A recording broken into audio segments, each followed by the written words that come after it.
வெள்ளை கல்லறை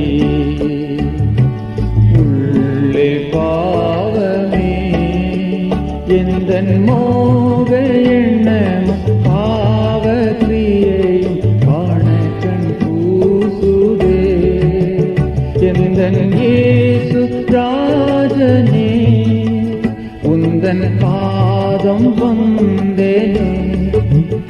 எந்தன் பாவ கரையாவும் ஜீவரத்தம் கொண்டு அழுவி வாசிக்கவோ. வானாதி வானங்கள் இல்லையோ, பூமியில் மாளிகை இல்லையோ, பின்னே ஏன் தெரிந்து ஏழை என் உள்ளத்தை பாவ கரையாவும் ஜீவரத்தம் கொண்டு கழுவி வாசிக்கவோ. வானாதி வானங்கள் இல்லையோ.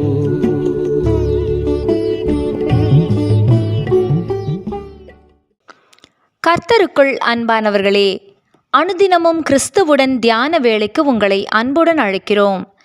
இன்றைய தியானத்திற்கான வேத வாசிப்பு சங்கீதம் 51 அதிகாரம் வசனங்கள் 1 முதல் 19 வரை. தியானத்தின் தலைப்பு உள்ளத்தில் உண்மை. இதோ உள்ளத்தில் உண்மை இருக்க விரும்புகிறீர். சங்கீதம் 51 அதிகாரம் வசனம் 6. வெளிப்புற காரியங்களை நல்லதாகவும் நல்லது போலவும் காண்பிப்பதும் வைத்திருப்பதும் இலகு.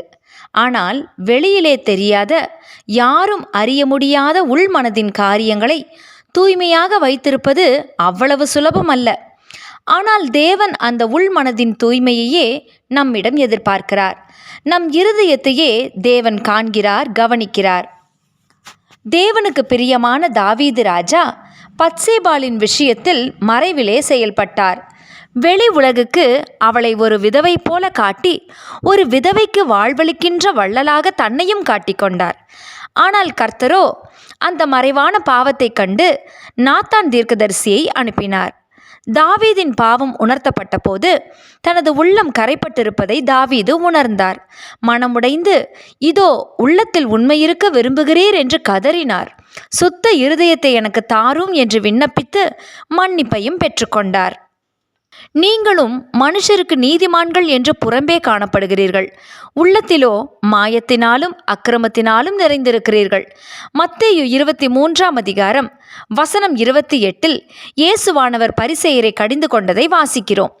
மாத்திரமல்ல, மனுஷனை தீட்டுப்படுத்தும் காரியங்களை குறித்து கூறிய இயேசு, பொல்லாங்கானவைகளாகிய இவைகளெல்லாம் உள்ளத்திலிருந்து புறப்பட்டு மனுஷனை தீட்டுப்படுத்தும் என்றும் கூறினார். மார்க் 7 அதிகாரம் வசனம் 23. நமது உள்ளத்தின் உண்மையையே தேவன் விரும்புகிறார். தேவன் நமது உள்ளிந்திரியங்களை சோதித்து அறிகிறவர். சங்கீதம் 7 அதிகாரம் வசனம் 9. கர்த்தராகிய நானே ஒவ்வொருவனுக்கும் அவனவன் வழிகளுக்கும் செய்கைகளின் பலன்களுக்கும் தக்கதை கொடுக்கும்படிக்கு இருதயத்தை ஆராய்கிறவரும் உள்ளிந்திரியங்களை சோதிக்கிறவருமாய் இருக்கிறேன் என்றார் கர்த்தர்.